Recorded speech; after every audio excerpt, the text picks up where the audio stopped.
पहला, निम्नलिखित बातें माता के गर्भ से ही निश्चित हो जाती हैं।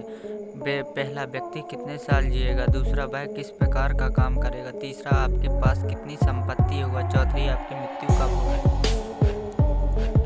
दूसरा, पुत्र मित्र सगे संबंधी साधुओं को देखकर दूर भागते हैं, लेकिन जो लोग साधुओं का अनुसरण करते हैं उनमें भक्ति जागृत होती है और उनके उस पुण्य से उनका सारा कुल धन्य हो जाता है।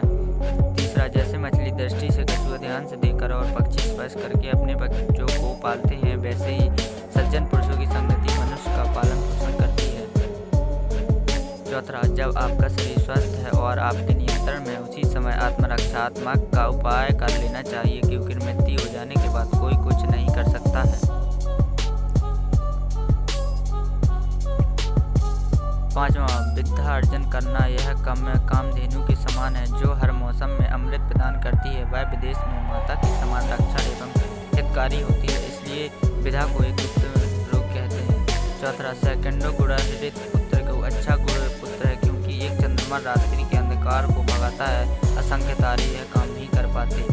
सात, ऐसा बालक जो जन्मते दीपक में था, वह मूर्ख दीर्घायु बालक से बेहतर है। पहला बालक तो एक रक्षण के दुख देता है, दूसरा बालक उसे माँ बाप को जिंदगी भर दुख ही अग्नि में जलाता है।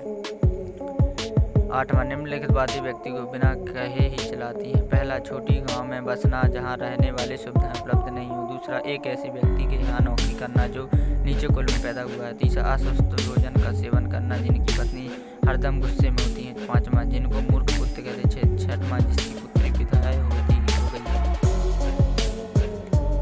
नौवां, वह गाय किस काम की जो ना दूध देती है ना बच्चों को जन्म देती है, उसी प्रकार उस बच्चे का जन्म किस काम का जो ना ही विद्वान ना ही भगवान का।